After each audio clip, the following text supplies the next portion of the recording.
You would like him to read that? Go ahead. Yes, I would. I'd like for him to read that short article. And that's in what paper, Mr. Terrell? This is in the Bradenton Herald. Show you the headline. Sarasota fertilizer plant moves to LWR, which is Lakewood Ranch. And I'm just going to read you a couple of things and make a couple of comments. And I don't want to read the whole thing, it's too lengthy. But Florida Fertilizer operation is based on a poly-coated Fluorocoat and Nutricort brands. The company produces fertilizer for use in the professional landscaping industry, homeowners, and as components in bulk fertilizer manufactured by other companies. Double-digit revenue growth every year since 2010, and the receipt of a patent on one of its prime products are pushing Florican to build a bigger production operation. Now, Florida Can's production side will go into a 90,000 to 100,000 square foot facility in Wauchula. 12 to 15 front office employees will move into an 1,000 or 3,000 square foot of ground floor space at 6801 Energy Court in Lakewood Ranch. Now, I've heard before about we don't want any we don't need blue-collar jobs. Well, I'll tell you what, if they bring that in there, only white collar will be hazmat suits.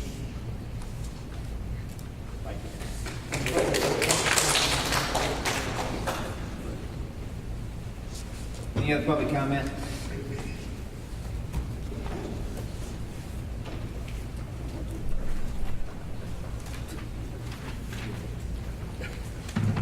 Frank Kirkland, Bowling Green, Florida.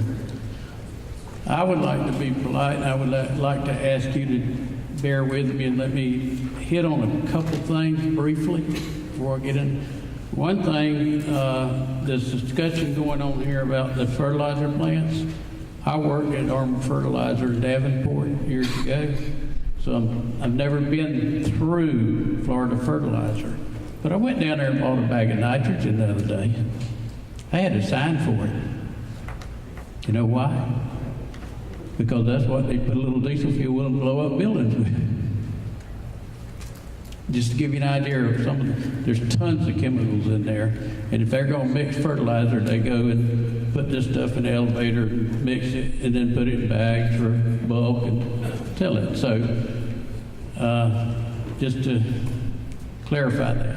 One other clarification is, Mr. Evers, if there's no fertilizer plant out there, can you explain to me or have Mr. Lambert or somebody that knows what destroyed our wastewater system out there that caused us to have to pay a lot of money, which I don't even know what it was, to get EPA to get things fixed back up, if that wasn't fertilizer? Repeat the question again, Mr. Kirkland. In the industry, well, what, if it wasn't fertilizer, what chemicals was it that destroyed the water system to the point that EPA came in and there was a ton of money spent on fixing it, and then they plan on building a water plant to take care of this? He knows. I now know what you're talking about, Frank, but I don't know the answer to the question, but my understanding is it didn't necessarily have anything to do with any of Howard Fertilizer or whatever, that it was affluent from, I don't know, maybe the county manager wants to answer that. You're referring to the pretreatment facility that is going to be built in the park. It was not Howard Fertilizer. They didn't have anything to do with that. It's actually the waste stream that's coming from natural and organic natural products that come, we suspect, out of nutraceutical. So if we put a pre-treatment for the park, it'll handle for all the park and anything future. But it has nothing to do with fertilizer. It has nothing to do, it's just a process that occurs. So it's what's called a slug in the wastewater plant. It just accumulates as a mass and it ends up going through the wastewater plant and causes difficulty there. So if we do a pre-treatment, that protects the wastewater plant. So you're willing to sit there and tell me that wasn't a hazard waste issue that got into that water? No, it's not a hazardous waste, just because it impacts. I mean, it's no different. A wastewater plant, you know, wipies impact the wastewater plant. Many things impact the wastewater plant when they come in as what's called a slug. Well, what else out there did it? Material. A lot of what you put in your toilet down your home is detrimental to the operation of a wastewater plant. But my toilet ain't out there in that park. There's something out there that was released and messed up the system. But you don't even know that we suspect that's part of the problem, but the wastewater plant serves residential also. So it's not unlike any other wastewater plant. If you listen to some of the news reports in the last couple of weeks, wastewater across the nation is struggling with these wipies they say you can throw in the toilet. All those things happen that go in there. This particular one, though, we suspect is what we call a slug. Well, It's just an accumulation, and it is a waste, but it's not a hazardous waste. can you, Mr. Kirkland, I'm going to give you a little more time because of the two-way conversation. well, I think it's interesting, something to talk about here that we need to talk about. This is important. Are you telling me that you don't know what caused that? Was I understanding you to say that you don't know the actual cause? I'm telling you, we suspect what it is. There's a lot of things that accumulate, as I repeat, in a wastewater plant. That doesn't make it hazardous. It just means it's detrimental to the operation of the wastewater plant system. Well, my simple question in rebut to that would be, how would you know how to build or what you would be treating for? We are not aware, and we're not aware from the beginning that this particular thing could happen. In the future, when there's particular processes where you absolutely know this, and you can require pre-treatment at the source of the input. They don't think that's a problem for them. They used to handle it different in a tank, but they don't believe it's their problem. We just suspect it is, but to prevent any problem in the future and to assist in the Commerce Park and not require future tenants to have to put their own pre-treatment at their plant, if we install a pre-treatment for the park, then it serves an overall comprehensive purpose for us. I'll leave that alone anytime you get through. My planned thing up here, and I think it's very important that you guys would take a minute or two or three or whatever to listen to this. I talked about before repaired heavy equipment, welding shops, and all this stuff being loud and noisy. But let's look at a different scenario. Let's look at clean light manufacturing. Pretty soon, Mr. Kirkland. A clean light manufacturing could be very hazardous to the welfare and health of the surrounding people. And I want to go at it because, let's say it's a trucking terminal or a Walmart shipping area or what it had, a pallet building place, a truss building place. You have, and some of them run 24 hours a day. You got trucks running in and out. You got trucks that they call the spot trucks that hook up to the trailers and put them in a bin. They have backup alarms on them. And these backup alarms make very high-pitched sounds at high decibels that irritate people to no extent. And even their animals. When Mosaic is out there at my house, my dogs sound like coyotes constantly. From the beep, beep, beep, beep, beep, beep, beep, beep, all day and all night. And what I'm trying to say, even if you put a clean business in there right next to these people that's 20 or 30 foot from the line and put a push between them, you're not going to protect these people's health and safety and well-being. So I plead with you guys to go back to the drawing board here and send Mr. Lambert and his crew to the drawing board. Thank you. Thank you. Any other public comment? Can I respond to what Attorney Andrews said? He didn't have, well, answers him. Yes, you may respond. My apologies, you were correct. Slaughterhouse is not under CIBC zoning. I just assumed that it was when I looked at this chart, but it's not. The CIBC is the most extensive zoning permissible, as I understand, but I just want to say that all of the other things that I read, and I only picked a few out, are allowed under that zoning, but Slaughterhouse was not. Thank you. Mr. Coolman, if I may, you're incorrect because you mentioned slaughterhouses, you mentioned sanitary landfills, you mentioned chemical plants. Sanitary landfills are not allowed in any way, shape, or form in CIBC. Chemical plant is allowed with a major special exception. That's the highest standard that we have. Just for clarification. Did you mention electric power plant too? I was trying to remember what all you said, and I didn't think electric power plant. Okay, I stand corrected on that as well. Electric power plant is not allowed. Right. I should have looked at the last column. Those were not in there. Thank you. Got one in the back.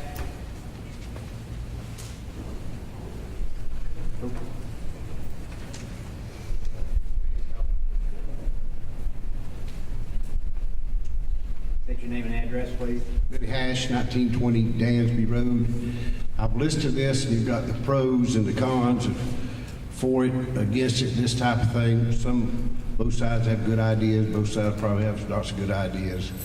But maybe get a group or one or two that is for it, and a group that make out your list of what you accept, what you think is a problem, compare your list and see if you can work out your differences. And I believe that you'll probably find that you got a lot more in common than you don't. Whatever difference is, just try to get that worked out and bring it back before the board, and maybe everybody will be happy when we leave and everybody be in good shape. But that's just a suggestion of mine. Take it or leave it. But thank you. Thank you.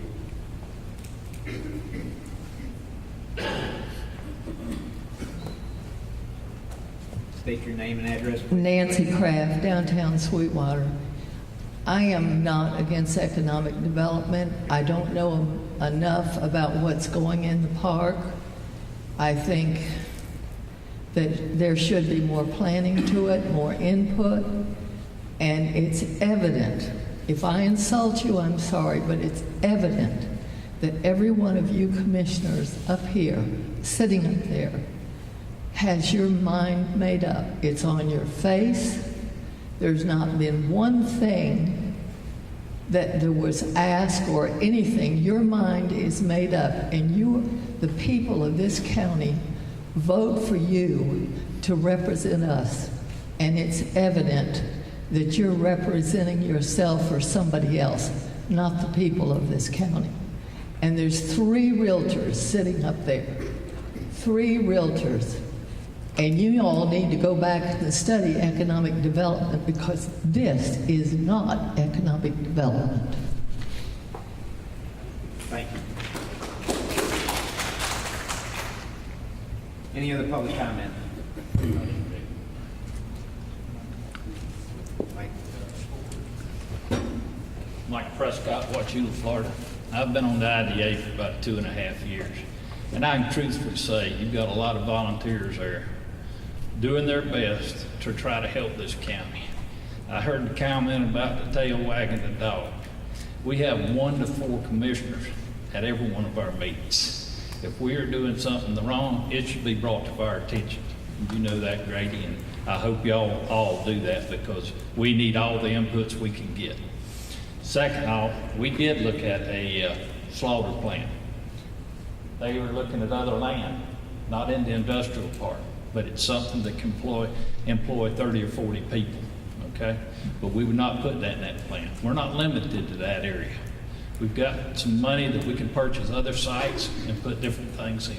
We do not want to do anything to the school children, the residents of Hardee County. We're trying to make this thing a lot more prosperous. We need to realize there's some articles out there in the last few days about the citrus industry, that there will not be any citrus grown in Florida by the year 2050.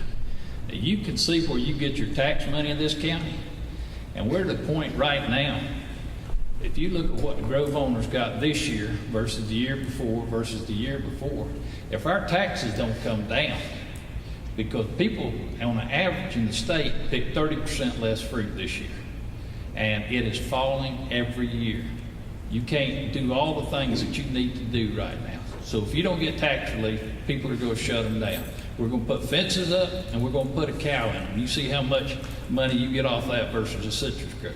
So we need to seriously look at it. I'm not saying that we don't need to do a better job on regulations. I'm not saying that. I agree with Johnny. I agree with everybody else. Let's get something that'll work, but let's not fight it, not have so much personal conflict between individuals and all. Let's try to work together. That's all I got to say. Thank you. Mr. Chairman, if I may, Mr. Prescott, my comment was including the IDA board on a number of fronts. What I'm getting at is how we got to the position involving 2 or 3 buildings out there that has changed use. Sitting there in a lot of your IDA meetings, and I've missed very few. Not one time on these changes of use that I hear a vote, and if I can be corrected if it was, coming in front of y'all to bring it in front of the P&Z, to bring it in front of us. My comment is not directed at you, the board, other than the fact, in many cases, I frankly know votes were cast where you people, in my view, did not have the information. P&Z didn't have it, we didn't have it, and we're addressing it here today. We've got 2 other buildings out there that changed use.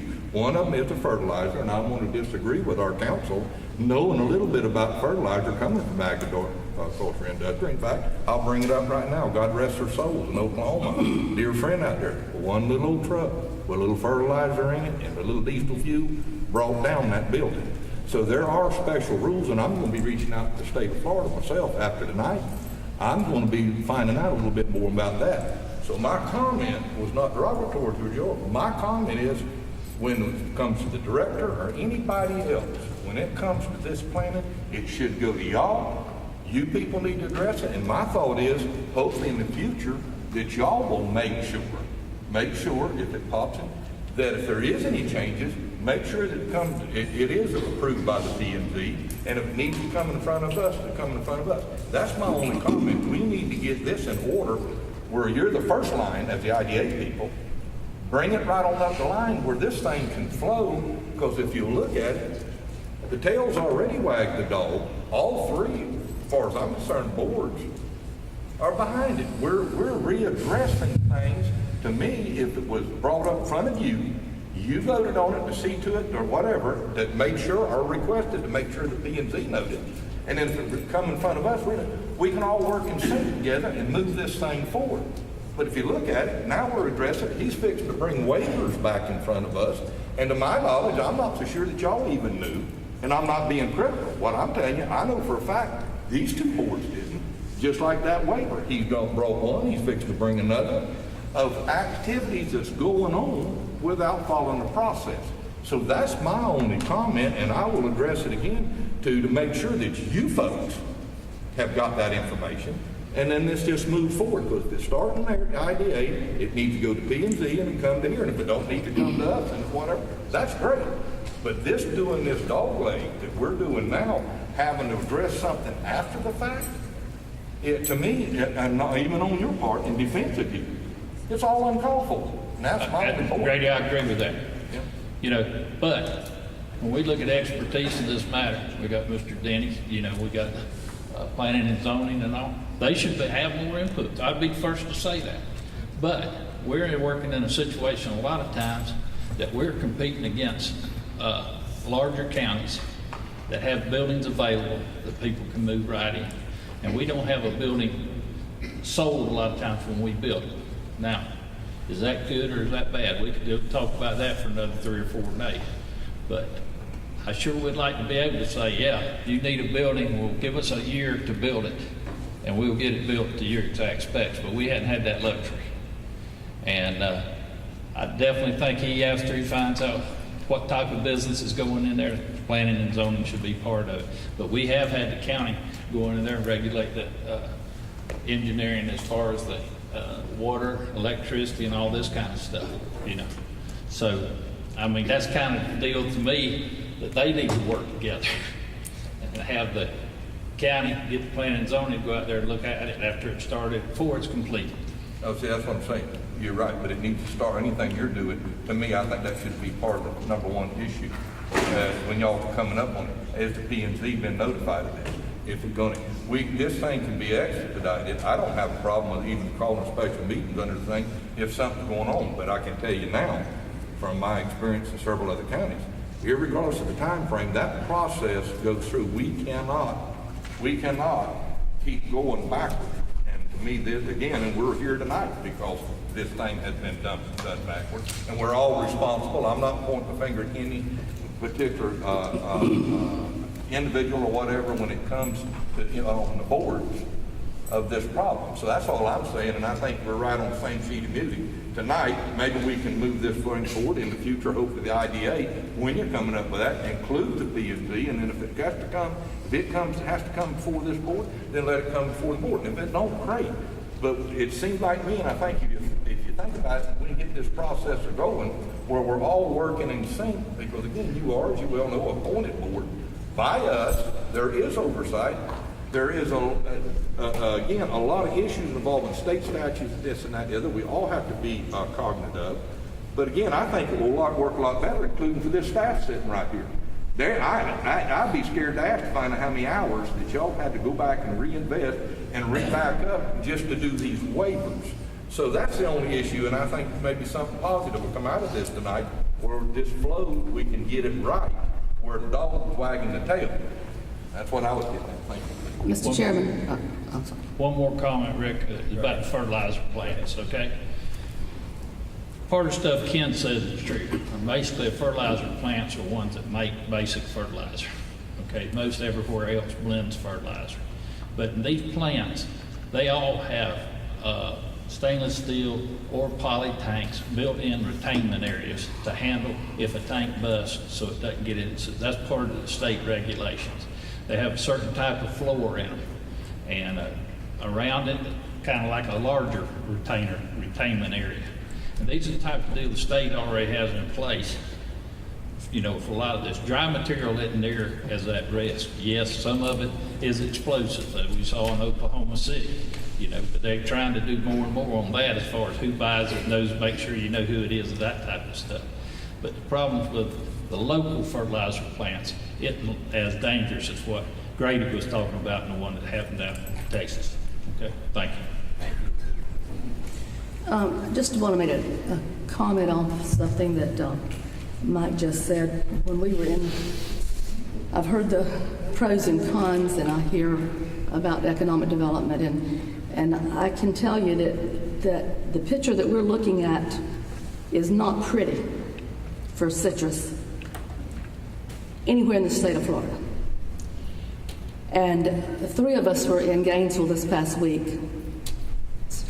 I followed the IFAS guy out of the room that we were in. We had to ask him some direct questions about greening. They do not have a cure for greening. They can control it if you want to spray every 28 days. 5 years from now, and I don't have a crystal ball I can look at, but 5 years from now, some of these same people that are here tonight are going to be in here asking the commissioners that are sitting here at the table or BOCC, why are our taxes skyrocketing? Do you realize what the base of our tax base is here in Hardy County? Agriculture? We're in trouble. The citrus industry is in trouble. You've got Catralian, Coca-Cola, and Tropicana. You've got the big boys down there that are planting thousands of acres and they're spraying every 28 days. They're keeping it under control. They'll monopolize the citrus industry. But those sitting in this room, those of us that have citrus groves, we're the little guys. We're going to be gone. And guess what? It's going to affect our tax base. We won't have to worry about a fertilizer plant. Because there won't be anything to fertilize unless we come up with some alternative crops to replace the citrus industry. I'm in great concern about diversifying in this county. I'm in great concern about the economic development in this county. I've not changed my mind one bit. We have to have economic development. I'm not for bad economic development. I'm not for bringing in all the things that Mr. Kuhlman just said. No. I live less than a quarter of a mile from the industrial park. Do you think I would vote for something that would be detrimental to my properties or to my grandchildren that live right there close to me? No. But we're in trouble. Hardy County, DeSoto County, agricultural counties are in trouble. All you have to do is talk to someone from IFAS. And they will let you know they do not have a cure. They're working on it. And the Congress has given them, the Senate's given them, the House has given them $13 million, thanks to being all written. The Senate's given them $6 million. That's a drop in the bucket compared to what they're going to have to do in the research for citrus greening. We have to come to an agreement, people.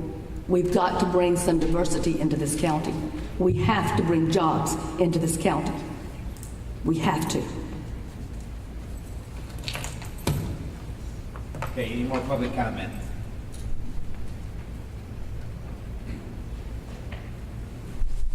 Are you sworn in? It's public comment. Are you sworn in? No, sir. Should I be sworn in before I'm sworn out? As you speaking, just public comment, not as the applicant. I have no substantial competent evidence to add to this. Raise your hand. You swear or affirm any testimony or you'll give in this proceeding will be the truth, whole truth, nothing but the truth. I do. Commissioners, members of the public, a lot has been said here tonight. It's kind of confusing going back and playing through the various comments that have been made. But we're only here tonight because a board of volunteer citizens voted to rezone this property. And there's rules and there's regulations related to rezone. We believe we followed those rules. If you don't think we followed the rules, tell us. We'll go back, reconsider, we'll do something else. If you don't believe this piece of property is the right property to be rezoned, we'll sell it. We don't have to sit here and have angst over this. If it's not the right place, it is certainly within our ability to move it somewhere else. But somehow, some way, I don't think that's the problem. There's a deeper problem here. And I suspect it has to do with whether or not we're going to take a step and run a risk when we really think about the welfare of children as to whether or not we're going to give them an ability to have gainful employment. And that's very serious to me. I take my job seriously, and I take a lot of heat for it. Now, if what we're doing is wrong, if we're going in the wrong direction, we serve you because you represent the people. And all I can ask you to do is consider the rezone and approve it, put whatever stipulations you need to approve on it, or turn it down, and we'll do something else. Thank you. Thank you. Any other public comment? Are you done? You've already talked. Well, I'd just like to say one quick, Make it real. Don Chancey, 1224. We are not against jobs, and I don't care whether it was the IDA It could have been Tramwell Crow here tonight asking for a rezone. The same comments would have still been the same. But your rules are written for developers and investors. It doesn't say IDA or this. It's for developers and investors. They are a public board acting as a developer. They're acting just like Tramwell Crow, and they have to follow the rules. That's all I'm saying. I don't want to put the safety and welfare of these citizens and the comment about greening. We all know that. But that's, I understand we have to have diversity, but that's for another board, another discussion. Tonight we're talking about zoning and compatibility. Thank you. All right, any other public comments? New one. Seeing none, do we have a motion? Mr. Chairman. Motion to approve agenda number 14-01.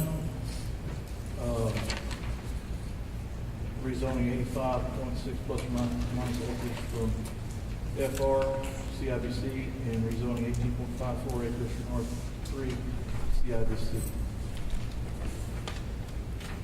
Okay, we have a motion, we have a second. Second. Comment? All right, we've already had public comment. Does the commissioners have any more I do. comment? We have strayed many times, and that's okay. We've strayed from the point, zoning point, the change of zoning point. A lot of conversation has been had about the people of Wauchula Hills, the school, impacts the school. Let me tell you this.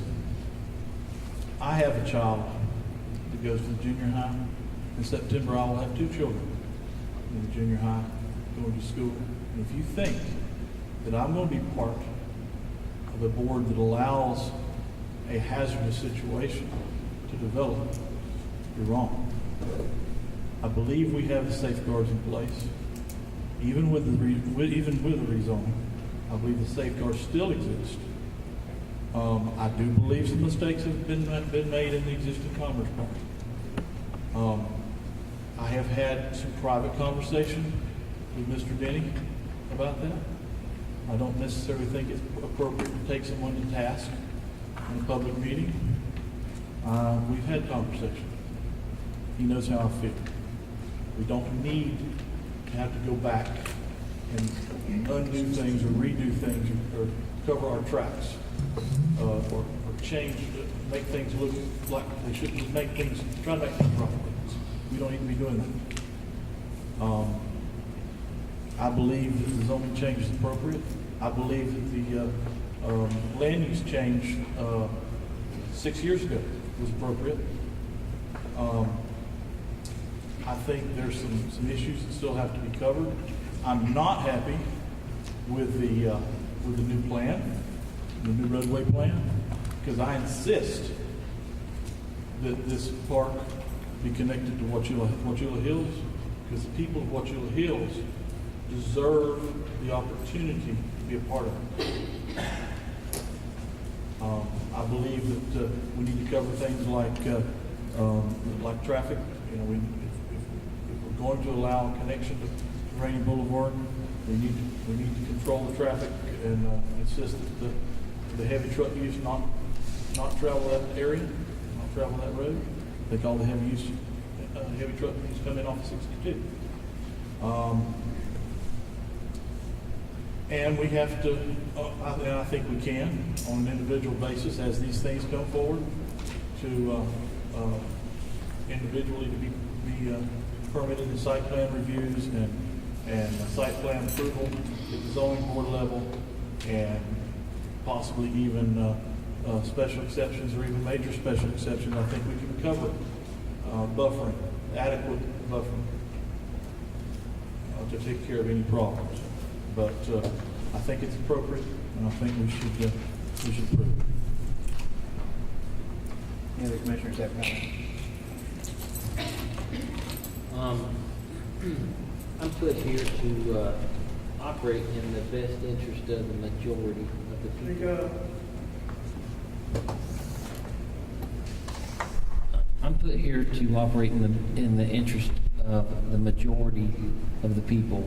And when that line sometimes becomes a little divided, everybody's not pleased. It's part of the package. I'm here. I'm willing to step up to the plate and do it whatever I think is the best for the community. But I agree with Mr. Prescott in the fact that we're burning the rope at both ends right now. And we're buying time for our community.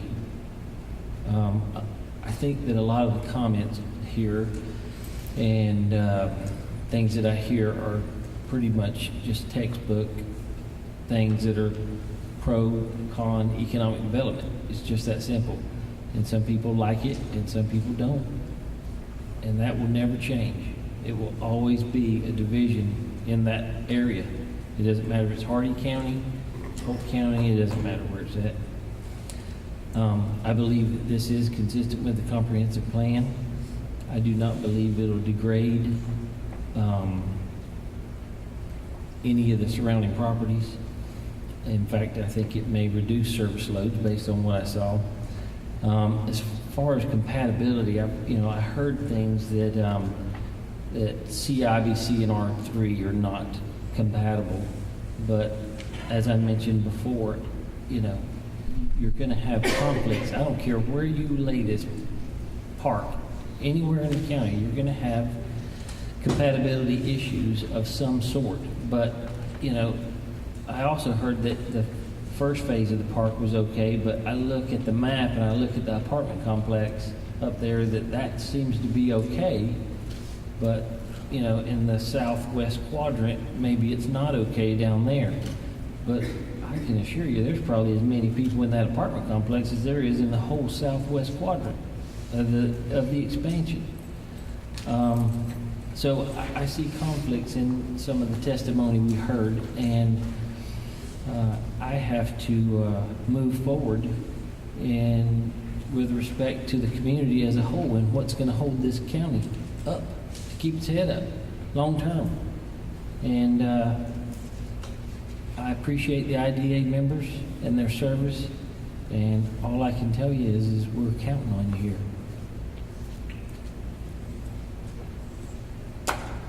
Mr. Chairman, if I may. The only thing I want to add to this, I think I've been pretty clear tonight, but even with the IDA members, with Mike and everybody sitting out there, I think it's pretty interesting to me. And again, we got apparently a building coming that's going to be fertilizer, but it's interesting to me that they will do that. But yet, Lakewood Estates gets this big, huge, fancy office complex. And sometime after the meeting, or whenever we get a chance, I'd like to bring it up, maybe some of the IDA staff members. If any of them was aware of that, it just makes me wonder, or maybe get with you later, why that big fancy complex with all the white collar jobs and the tax base there, it's not here in Hardee County, based on, again, with this rezone and all that. I think it's pretty interesting that's the first I heard it. In fact, in that article that Mr. Terrell had found and brought, to me that's pretty telling. But anyhow, that's all I have to say. Okay.